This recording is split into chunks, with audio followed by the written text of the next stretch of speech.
everyone, thank you so much for joining me on my channel. As you can see, I'm joined by an amazing special guest. This woman, before COVID, was tearing up the stage at the Victoria Palace as Woman 5 in Hamilton, and now we're in COVID, has an incredible photography, well, been taking the photography world by storm. It's Dujonna Sims.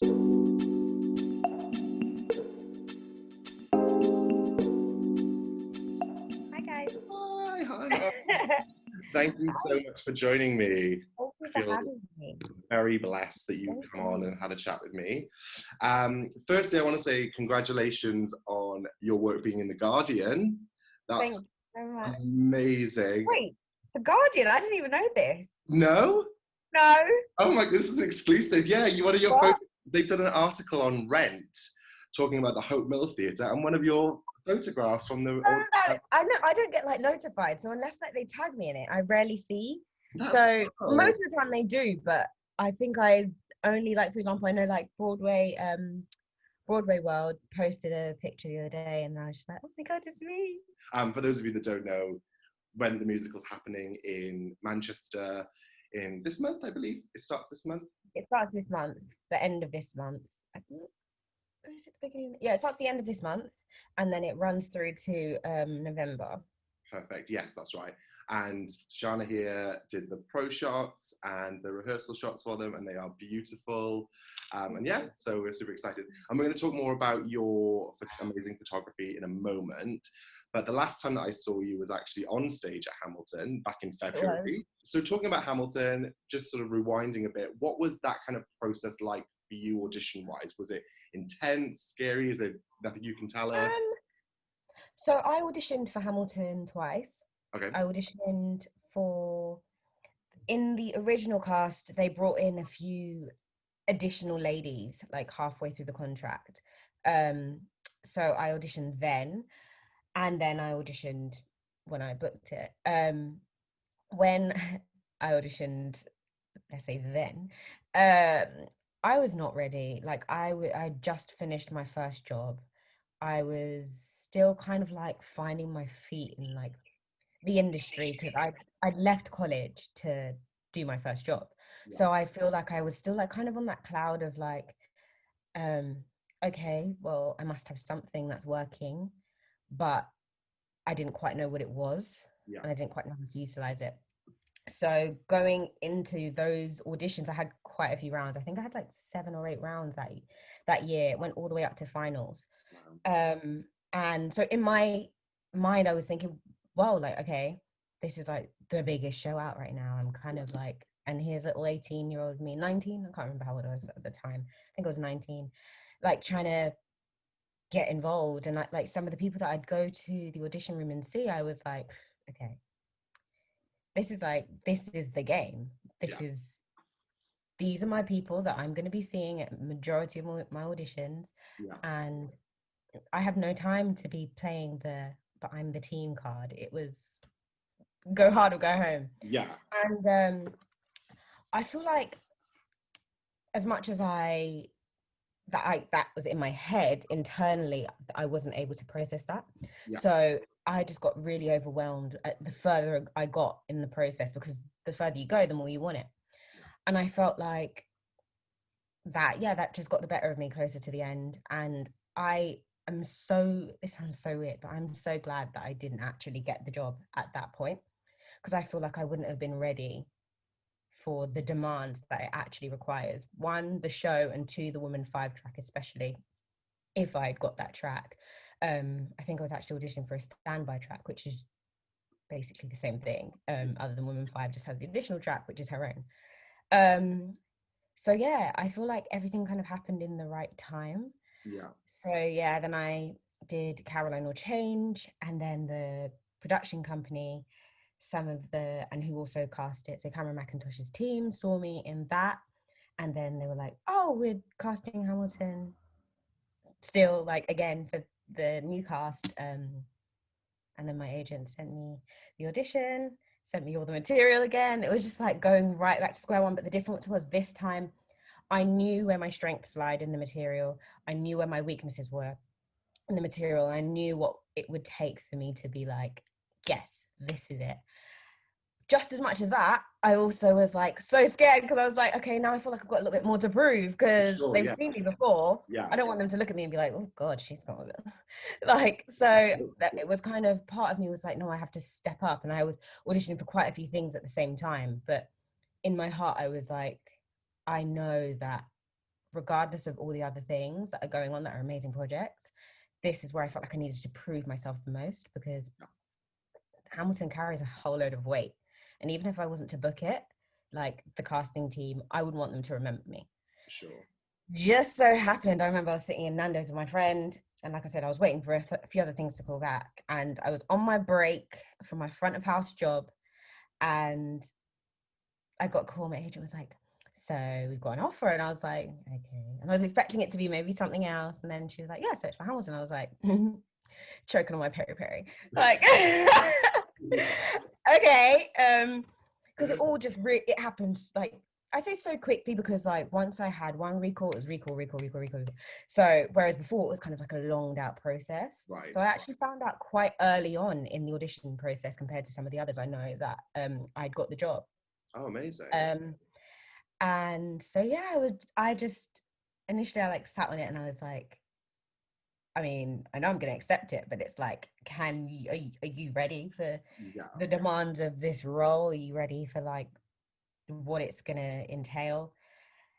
And here I am. Amazing. One whole episode of COVID later.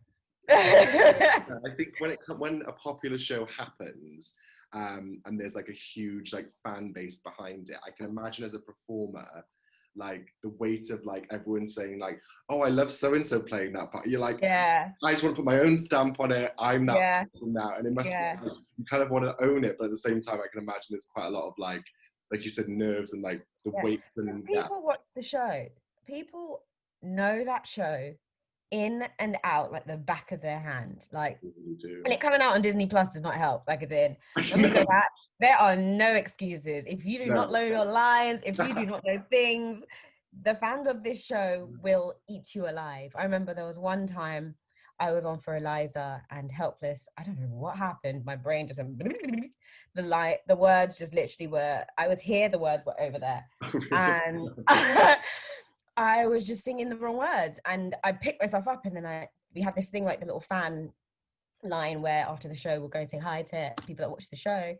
And one of the girls like asked me, she was like, did you say the wrong words in Helpless? And I literally was like, in my head it's like, I know someone would have known, but at the same time you're like, oh my God, like, you just don't expect people to draw you out and be like, I mean, I saw Hamilton once, and I won't say who it was or what character it was, but right at the start of the show they messed up their first line, and I was just like, oh, and like probably no one would have noticed because I know the show fairly well. I was like, I would have gone to like stage door and been like, hey, did you mess up that line at the beginning? Exactly. I mean, it happens, it really does happen. And it's like the thing that I think a lot of people forget is like, we're humans. Like, as much as we're recreating a story, we're humans. So it's like, and especially the fact that there are a lot of standbys, swings, covers who are thrown on an hour before the show, 10 minutes before the show, and just have to get their mode in, like their brain into certain character mode,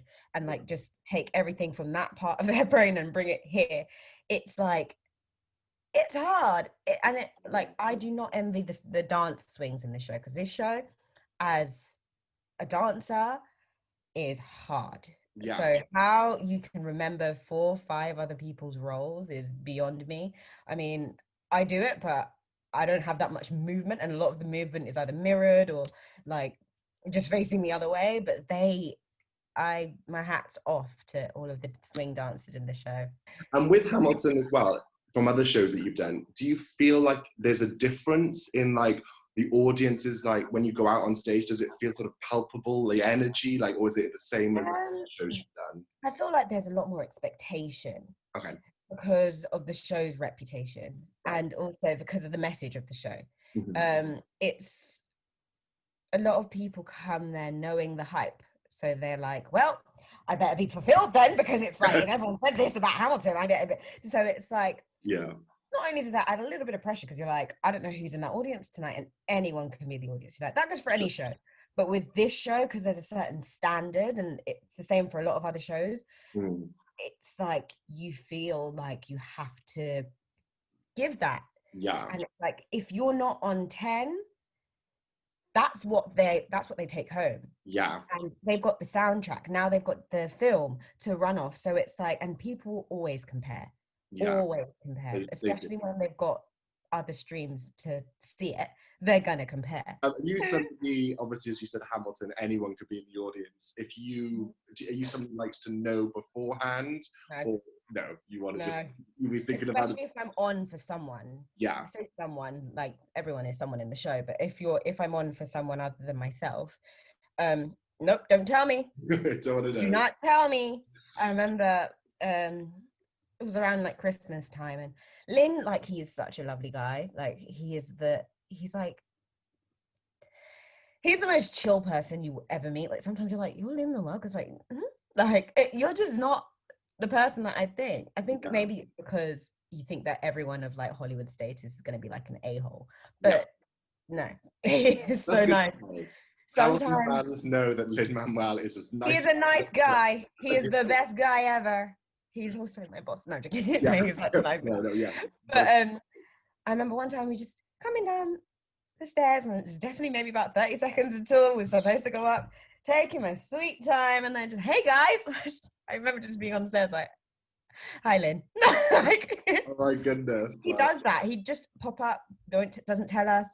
Yeah. And it's like, and then now it's like, okay, not only is it game face on, it's like everything's on. Oh, that's and it's like, you don't want to think like that. You just want to think that you're going to give your best show every night. Yeah. And so that's why for me, I'm like, I don't want to know, because I don't want it to affect my performance. I don't want to feel like I have to put on a better performance just because I'm doing something else, or I'm more featured or whatever. I feel like every performance as a performer, if you really enjoy what you're doing, should be here. And I think that helps, not knowing who's in the audience. For sure. Because you know that you're just going to go out and be the best you can be just because it's a show.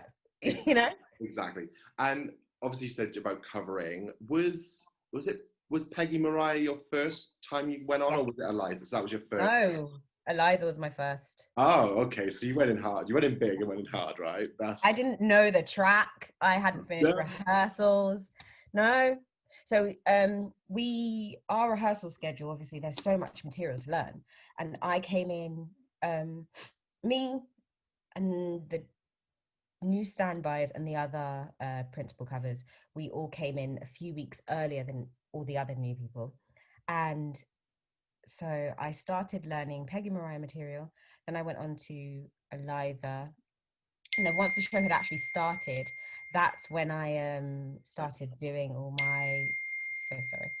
That's when I started doing all of my Angelica rehearsals. I started my Angelica rehearsals after we'd actually opened the show. Okay. So I knew Peggy Mariah because obviously they expected that to just be the first one I had to do. Yeah. However, the Angelica was quite ill that opening week. So Lydia, who is the standby, she was on for Angelica that week. Then I feel like, because the principals obviously were doubling up in rehearsals with us, then doing shows in the evening. So a lot of them were tired, they were worn, and then a lot of them just got sick. Like, it was just like boom, boom, boom, boom, like flies. Oh gosh. So it's like, I just knew it. I could just smell it in the air. I was like, I'm going to be on for Eliza this week. And I didn't know the material. So like, all of a sudden everyone went into like, not panic mode, but it was like, right, let's go, because something's going to happen this week and we all just know it, but no one wants to speak on it. But let's just prepare as much as we can. So I started doing some extra rehearsals, and I got up to, oh my God, this is when I proved that I actually can't remember the show. I got up to, I actually didn't learn the end of Act 1. So I didn't know some bits from the end of Act 1, and I didn't know like half of Act 2. Okay. And yeah, like I learned Burn on the day. Guys. You say like Act 2 is kind of like Eliza's act in a way, like the emotional turbulence was real. Yeah. Real. So I went no, I had a cover rehearsal the day of. Right. And then Sharon, bless her heart, she felt so bad, but she didn't have anything left. And she was like, I can either come in and give a show that I know I won't feel happy with. I wouldn't want to represent the show in that way, or I can just stay home, recover, and be back as soon as I can. Yeah. So they and God bless the creative team, because they pushed me in like the most supportive way possible to like make sure I knew as much as I needed to know. And Carrie Ann, the resident choreographer, she like literally held my hand throughout the whole show. Oh. Wing 2, wing 3, go up the stairs, come down the stairs. And I'd come off drinking water. Where am I going next? Just like shoving props and things into you. Like, literally, people were just putting things in my hands. People were literally just, the dancers on stage, bless them, were literally just like guiding me, go there, go there. I've literally felt like a puppet on the stage. But we did the show, and those tears at the end of Who Lives, Who Dies were real. I tell you guys. Right at the end was like... It really Everyone's was. trying to work out what our sign means cryptically, and Dujonna's like, it's like got to the end of the show. But you know what? I feel like that was the best thing that could have happened. Yeah. As much as I feel like I wasn't ready, quote unquote, it was the best thing that could have happened, because that was the one track that I was dreading doing the most. And to just be literally thrown into the deep end. And like I said, and I will say it time and time again, the creative team, even from the Americans to the production team to the UK creative team, like everyone was so supportive. Like it was like, I didn't even feel like it was I was going on like not knowing. I felt like I was just going on for the first time, because it was like that thought of like, oh, like you still got bits to learn wasn't even in my head. It was just more like the adrenaline of like, let's go. And yeah, it's just, but this is the thing, like, and a lot of people don't understand, like, this is the game, like you just have to be ready to go on whenever. Well, we'll shelve Hamilton for a minute. Something else I want to talk to you about is, obviously you did, as you said, Caroline or Change. And you got to work with Sharon D Clarke. Sharon. The legend that is Sharon. What was that sort of experience like working? Did you learn a lot? That show was something. Like, unfortunately, obviously it closed early, but that show opened my eyes up to like a whole different world of musical theatre. Like, I wouldn't say I'm a musical theatre head or like a theatre kid per se. Like, I know the obvious musicals, but like I've never been one to like know all the musicals by this person, all the Tony Kushner's, all the like. That's never been me. Like, I confession 101. I walked into my first rehearsal and everyone was like mentioning Tony Kushner, and I was like, oh my gosh, I saw his name on like the script, but like, who is this guy? Let me go home and Google him. But like, yeah, that show was an amazing show to be part of. I met some legends, some amazing people, and I can hand on heart say, like, any one of them I can just call right now and say, I'm going through this, like, they are such supportive people, and they were always there for, because obviously that show came from Hampstead and then transferred to the West End, and only a few of us, I think it was actually only me and the Radio 1. No, that's so stupid. I was Radio 1. Me and the Radio 2 who weren't actually in any other production, any other version of Caroline or Change. So obviously the rehearsal process already, me and Tanisha kind of came a little bit like, okay, everyone knows who's the one. Other than like the swings and the covers, it was just us who were the newbies within the cast that was on stage every night. And Sharon is like, and anyone will tell you this, in any production she does, stage, screen, whatever, she is the core to everything. It's like she just has this maternal nature, and she would just take everyone under her wing and she carries you. If there is anything going on within the creative team that is treating people unfairly, she will be the voice. If there is someone who's just not on their best and feels like they're pressured into making something happen, which I'm just saying, these things didn't happen. No, but you're given for instances of what... Yeah, exactly. Yeah. She will be their voice. She's literally always either the voice for the voiceless, or she is just that person who you can rely on. You could just knock on her dressing room and she's in there with her little oven cooking mac and cheese or cooking something, and she's just always willing to listen. And a lot of people in the industry, you expect them to not be like that. You expect them to be like quite pompous, quite intimidating, but especially powerhouses like Sharon. Exactly. Right? People who've been in the game for years who just, you know, they're kind of just, they've done it, you know. You wouldn't expect them to be so accommodating, so willing to just take their time, and just so supportive. And like every night was fun with her on that stage. But no, that experience, I think that kind of, I would say that shaped me the most as a performer. It made me realize that it's not all about the showbiz and like, or like the tits and teeth. Like it's sometimes it's just about stripping back and just telling the story. Yeah. And understanding that you're not, you know, there to be featured. You're there to be a piece in telling this story. I mean, I played a radio, for God's sake. I like I literally was like, if that doesn't humble me, I don't know what will. Yeah. Like, no, but it just really made me realize that like the theatre world is so open to interpretation, but at the same time, there is a story behind everything. And hopefully when it reopens on Broadway, Sharon will win a Tony. Which would be amazing. She better. Yeah, she better, right? Bringing it home for the Brits. So amazing. So obviously, performing on stage pre-COVID, COVID happens, theatres go dark. We hope next year, spring next year, fingers crossed, it's all going to open back up. But everything crossed. Yeah, but I feel like, and I may be wrong, so correct me, that you kind of took, life gave you lemons and you very much turned them into lemons. And, no, I don't know, were you, for those of you, Dujonna has an incredible, I guess, photography business, headshot? I guess you could say it's a business. I mean, were you comfortable with a camera before that? Was this something you were really interested in as a hobby? Did you do it professionally before? How did you kind of get into photography? I did photography very much on and off, more off than on, since I was about 15. Okay. It was something that I kept as a hobby because my performing was my passion. So I was like, I want to have something as a hobby.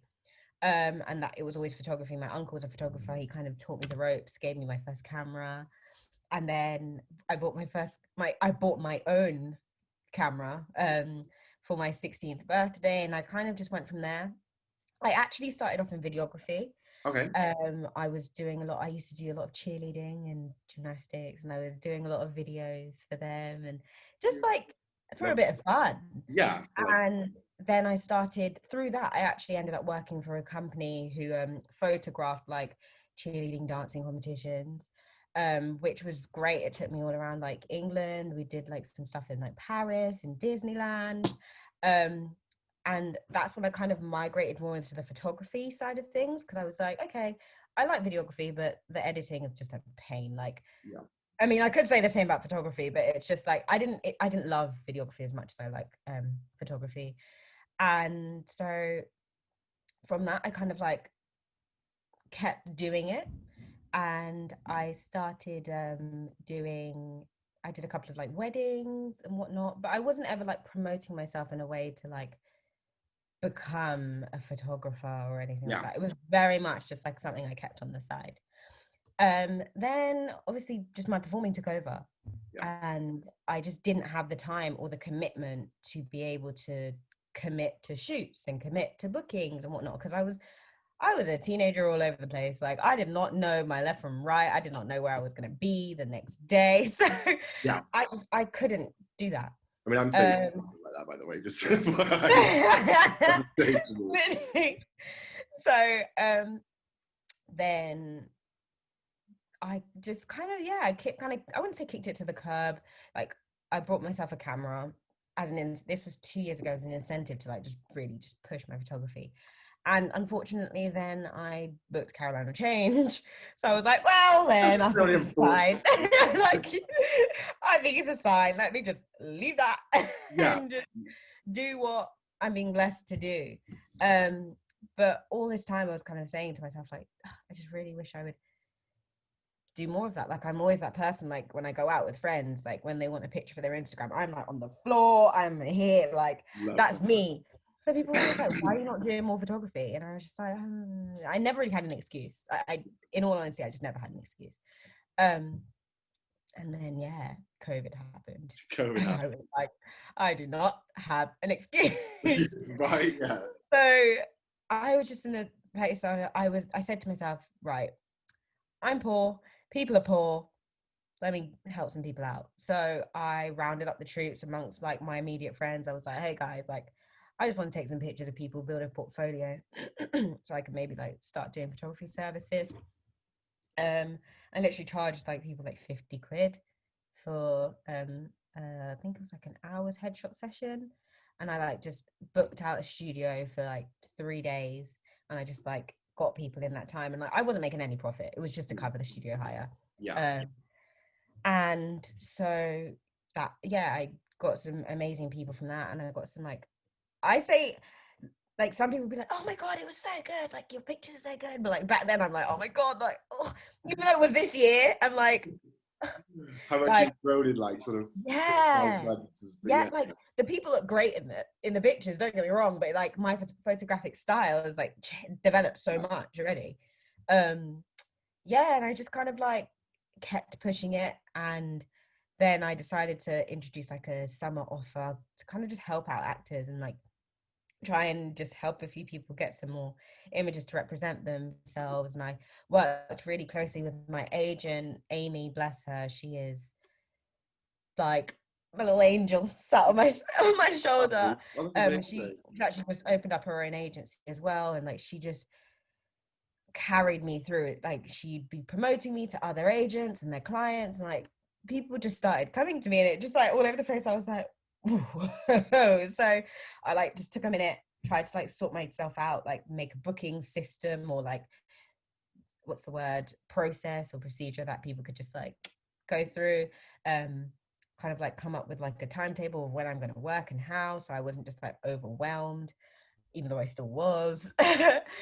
And then like here I am. Like it was a lot, but yeah.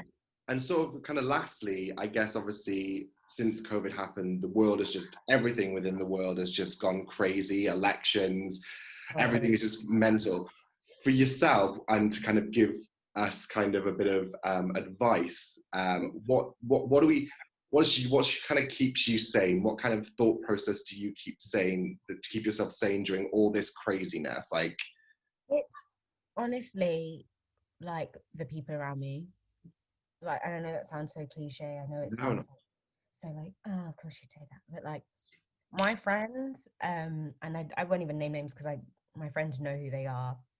They have kept me so grounded in this whole process. Like there's been times where I've like said to my friends, like, or like how they would say like I've downplayed like the achievements that I've had in like such an awful time, because it's just like in my head I feel like I'm still not doing enough, because it's like I still have days where I'm like, oh God, like I just want to be doing more, like I just want to be performing, I just want to be on stage. And it's like you feel ungrateful when you've got other things going so well for yourself. But like my friends have kept me so level-headed, my family like have just kept me in a position where like I'm aware of like what I've done, and I'm aware that like I'm very, very blessed to be able to say that in such an awful time, like I've been able to do this stuff. And like finding time away from everything, like just taking a couple days off of social media, taking a couple days just to be like spontaneous with my friends and be like, should we do this? Should we go here? Let's do it. Let's go for a roast. Like, because it's like, I think, especially now, if you get caught up in like doing things because you feel like you have to do it in order to like keep afloat or keep on top of the game, like you lose the essence of why you're doing it, one, and then you lose the joy. Like there's so little joy in the world right now, really, and that's just a fact. Like there is so little joy in the world right now, so it's like where you find it and where you can hold it, keep it. Yeah. Great. Last question for you. Shoot. We've defeated COVID. It's not a thing anymore.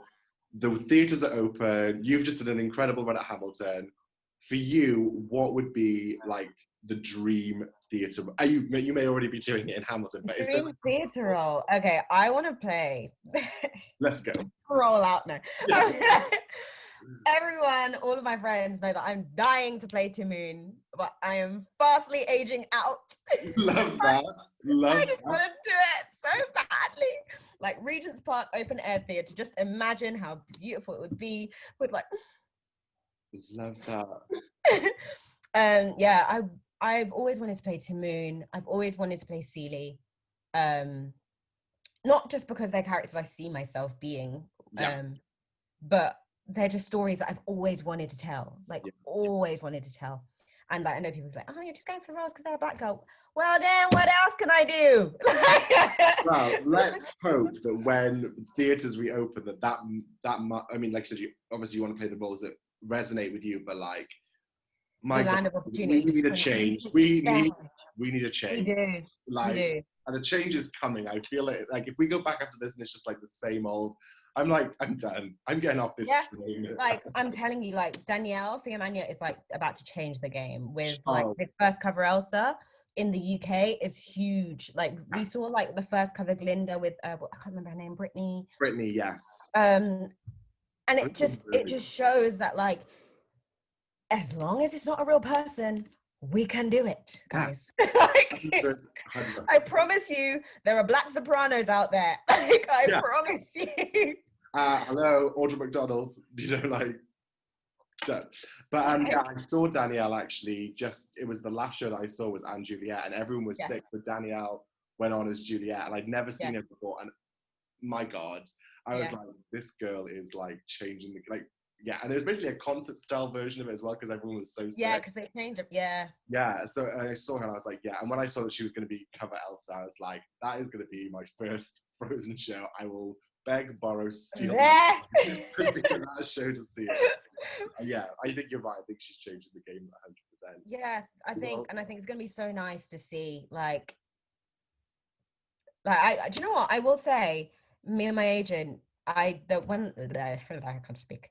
Like when I'd finished Caroline or Change, I remember when she came to watch me and she was like, what do you want to do? Like, give me a random show that you want to do. She knows what I want to do. Like, she knows ideally I kind of want to do like more screen work.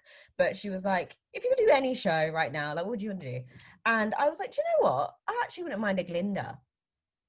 And because I feel like I'm not a BITCH, but I can be if I act. Does that make sense? I can act for BITCH. So when someone crosses you, that comes out. You're like, no.